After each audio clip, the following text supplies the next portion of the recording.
Genesis chapter 29. Then Jacob went on his journey and came into the land of the people of the east. And he looked, and behold, a well in the field, and lo, there were 3 flocks of sheep lying by it.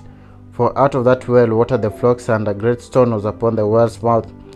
And thither were all the flocks gathered, and they rolled the stone from the well's mouth, and watered up the sheep, and put the stone back again on the well's mouth in its place. And Jacob said unto them, My brethren, whence be ye? And they answered, Of Haran are we. And he said unto them, Know ye Laban the son of Nahor? And they said, We know him. And he said unto them, Is he well? And they said, He is well. And behold, Rachael his daughter cometh with the sheep. And he said, Lo, is yet high day, neither it is time for the cattle should be gathered together. Water ye the sheep, and go and feed them. And they said, We cannot until all the flocks be gathered together, and till they roll the stone from the well's mouth, then we water the sheep. And while he yet spoke this to them, Rachael came with her father's sheep, for she kept them. And it came to pass, when Jacob saw Rachael the daughter of Laban, his mother's brother, and the sheep of the Laban's his mother's brother, that Jacob went near, and rolled the stone from the well's mouth, and watered the flock of Laban his mother's brother. And Jacob kissed Rachael, and lifted up his voice, and wept. And Jacob told Rachael that he was her father's brother, that he was Rebekah's son. And she ran and told her father. And it came to pass, when Laban heard the tidings of Jacob his sister's son, that he ran to meet him, and embraced him, and kissed him, and brought him into his house. And he told Laban of all these things. And Laban said unto him, Surely thou art my bone and my flesh. And he abode with him and the space of a month. And Laban said unto Jacob, Because thou art my brother, should thou go and serve me for naught? Tell me, what shall thy wages be? And Laban had 2 daughters. The name of the elder was Leah, and the name of the younger was Rachael. Leah was tender-eyed, but Rachael was beautiful and well-favored. And Jacob loved Rachael, and said, I will serve thee 7 years for Rachael, thy younger daughter. And Laban said, It is better that I give it to her thee, then I shall give her to another man. Abide with me. And Jacob served 7 years for Rachael, and they seemed unto him for a few days, for the love had to her. And Jacob said unto Laban, Give me my wife, for my days were fulfilled, that I may go in unto her.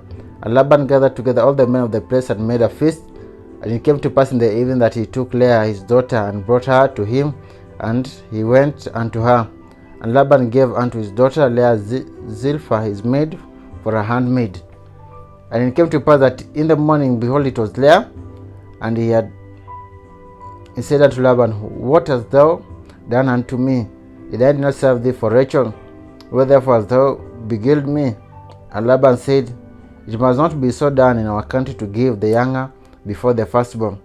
Fulfill her week, and will give thee also for the service which thou shalt serve with me yet 7 other years.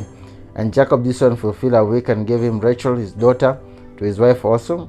And Laban gave Rachael to his daughter Bilhah a handmaid, to be her handmaid. And he went also unto Rachael, and he loved also Rachael more than Leah, and served with him yet 7 other years. First of all, we see the promises. We see Jacob arriving in the country of the east, and we see he met Rachael at the well, and he watered the sheep. And above all, we see that Jacob, when he saw Rachael, he went, ran and embraced him and kissed him, and he wept. And above all that, we see Rachael taking Jacob to his fathers and reported their matter. And Laban was glad, and Jacob told him of everything that had happened. And you see that Jacob here now loved Rachael more than Leah. And he asked, What should I do that I may get her? And he was offered to do some service, 7 years to work for Rachael. But at the end of the day, he was lied unto, he was robbed, and was given Leah.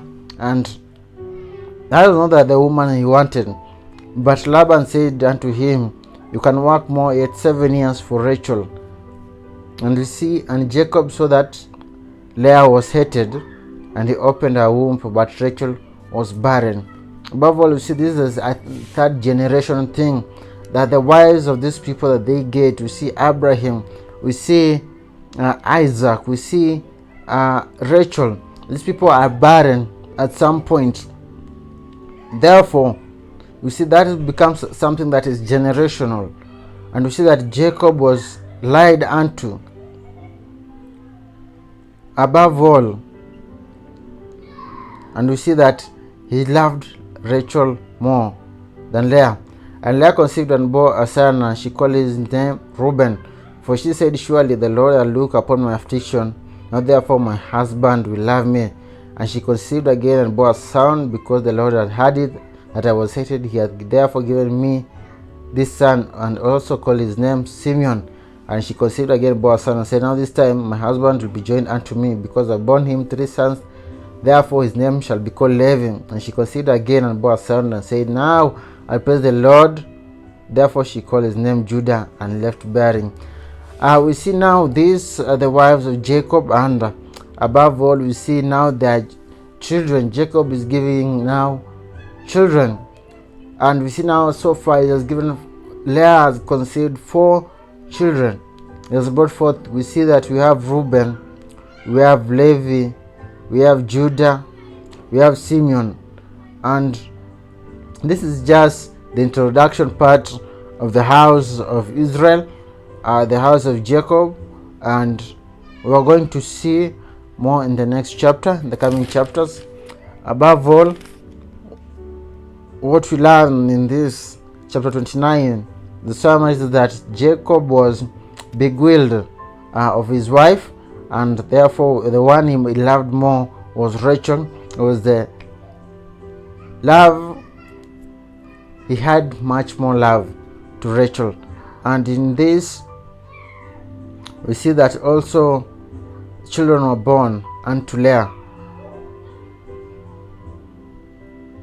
In each and everything, we find the custom, this is where the custom originated, of where the bride should be open, the veil should be open also for you to confirm whether it is her or not. Therefore, we are going to see more in the coming chapter, and we're going to see what's going to transpire in this. May God bless you.